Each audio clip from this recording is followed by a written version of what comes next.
है ना। कोई बीजीय व्यंजक बहुपद कब होता है?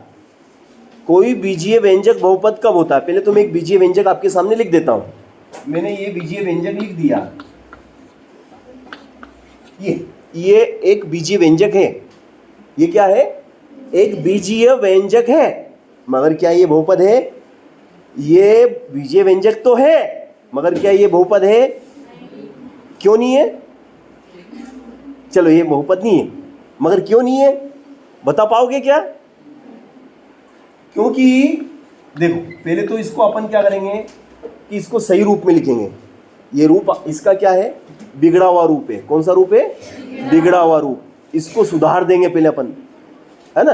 तो इसको सुधारेंगे तो नीचे का x खाएगा ऊपर, ये नीचे का x ऊपर जाएगा, तो 5 तो ऊपर है ही है, और नीचे का x ऊपर गया तो यहाँ कुछ नहीं, मतलब 1 है।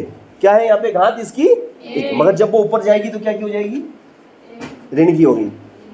अब ये बीजीय व्यंजक है किंतु बहुपद नहीं है, क्योंकि यहाँ पर चर की घात ऋणात्मक है।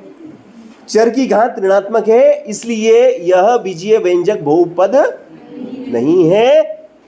यह बीजीय व्यंजक है किंतु बहुपद नहीं है, क्योंकि यहाँ पर चर की घात ऋणात्मक है। चर की घात ऋणात्मक नहीं होना चाहिए।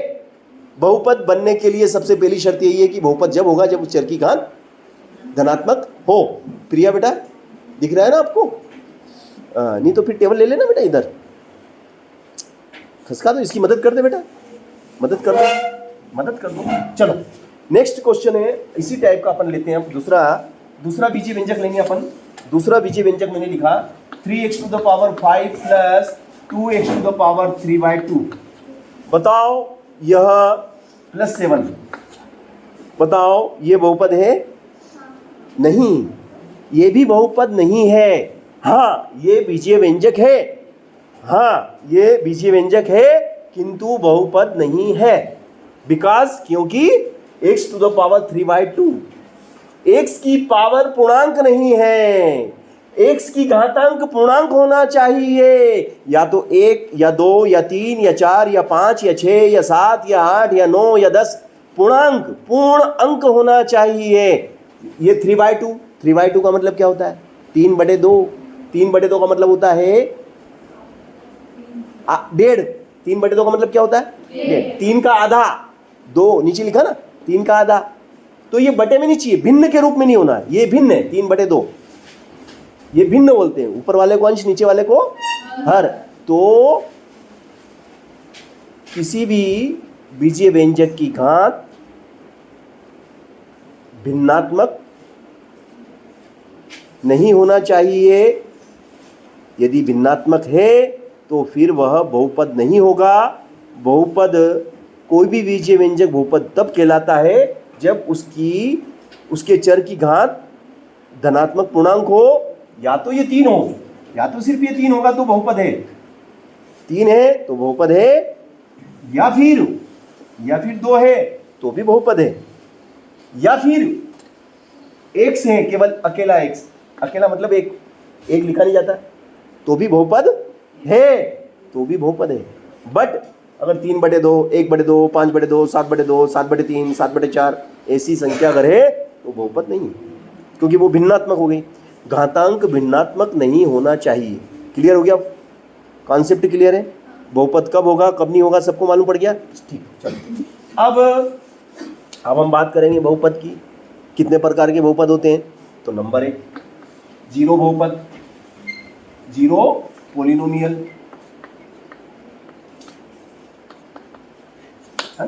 अब जीरो बहुपद, शून्य बहुपद जिसको अपन कहते हैं। शून्य बहुपद कौन सा होता है? जैसे मैंने लिख दिया px बराबर 5।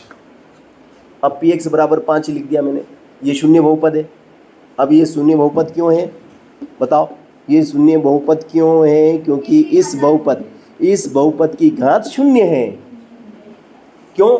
इसमें x की घात 0, यहाँ x नहीं है मगर x की घात 0, यहाँ x है मगर उसकी घात 0 है।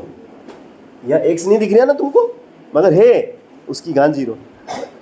देखिएगा x to the power 0 is 1 होता है, x to the power 0 is 1 होता है।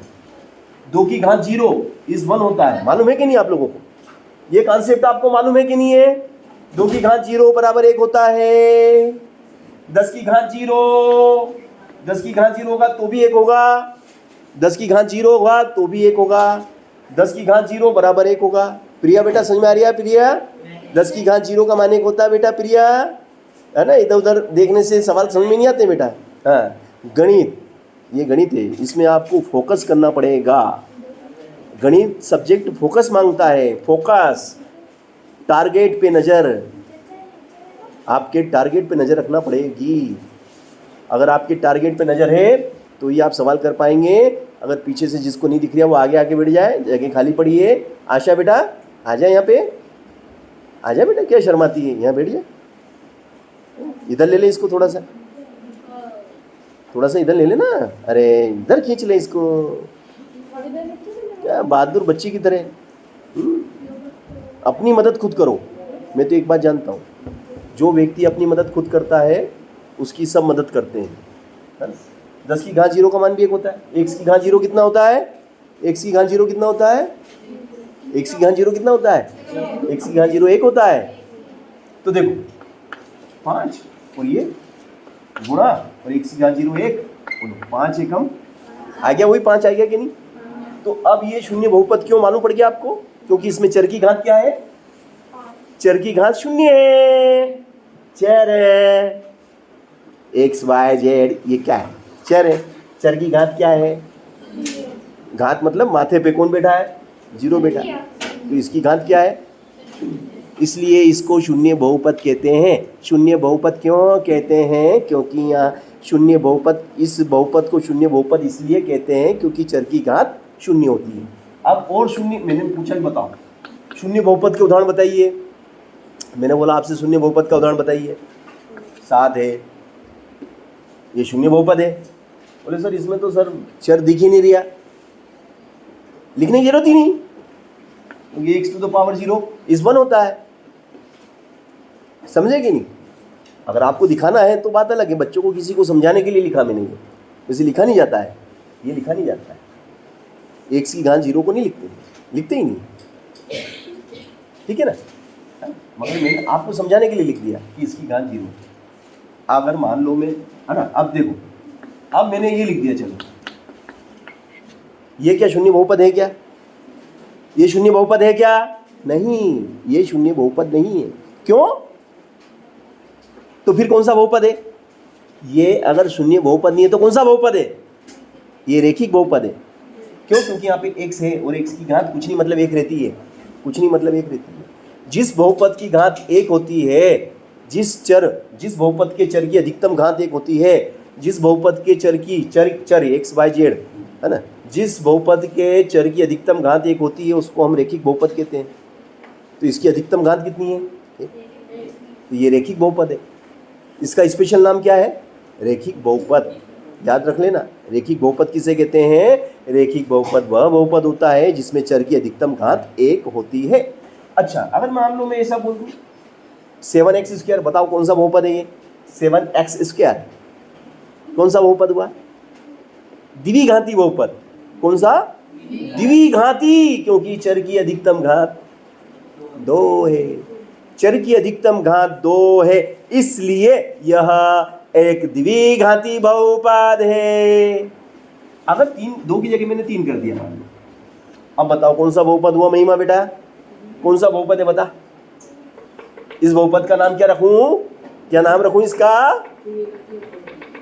हाँ सही बोल रही, जोर से बोल, सही बोल रही। त्रिघाती बहुपद। जिस बहुपद में चर की अधिकतम घात 3 होती है, जिस बहुपद में चर की अधिकतम घात 3 होती है उसे त्रिघाती बहुपद कहते हैं। 4 होती है तो चतुर्थ घाती बहुपद कहते हैं, 5 होती है तो पंचम घाती बहुपद कहते हैं, 6 होती है तो षट घाती, षट यानी 6। समझ गए कि नहीं मेरी बात को?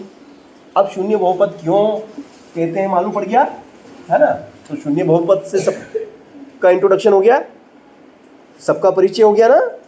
शून्य बहुपद मैंने आपको क्या बताया? शून्य बहुपद बराबर 2, ये एक शून्य बहुपद है ना? अब क्यों है मैंने बताई दिया आपको, क्योंकि यहाँ पे x की घात 0 है, लिखी नहीं जाती है, रहती है।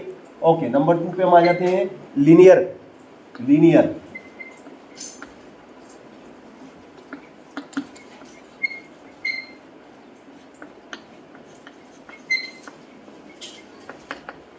रेखिक बहुपद, हिंदी में लिख देता हूं, रेखिक बहुपद। रेखिक बहुपद किसे कहते हैं? चलो, रेखिक बहुपद किसे कहते हैं? अब ये इसका जवाब मुझे चाहिए, है ना, कि रेखिक बहुपद किसे कहते हैं? आशीष बताओ बेटा, रेखिक बहुपद किसे कहते हैं? अभी बताया था मैंने।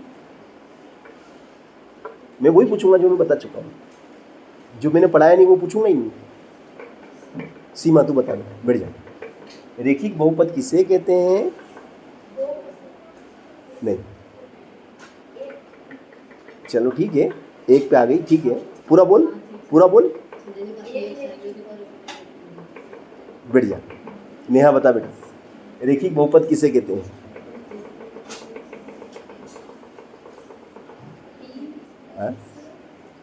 कोशिश करो, कोशिश, गलत हो जाए उसकी टेंशन नहीं लेना। हाँ सही बोल रही। हाँ 7x रेखिक बहुपद है, बिल्कुल सही जवाब इसका। इसने एग्जाम्पल तो दिखा दिया कि भाई 7x रेखिक बहुपद है, बट डिफाइन नहीं कर पाई। हमें इसको परिभाषित करना है, तो कर पाओगे? चलो बुलबुल तुम बताओ, बैठ जाओ, तुम बताओ बेटा, रेखिक बहुपद किसे कहते हैं? डिफाइन करो, परिभाषा बताओ। 7x 2x 3x 4x सब linear polynomial, right, but define कैसे करेंगे?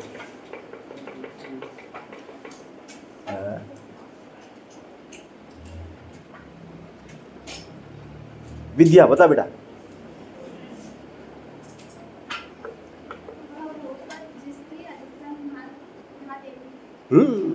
बैठ जाओ। वह बहुपद जिसमें चर की अधिकतम घात 1 होती है, रेखिक बहुपद कहते हैं। कुछ अलग है क्या? कुछ कठिन है क्या? आइए सर।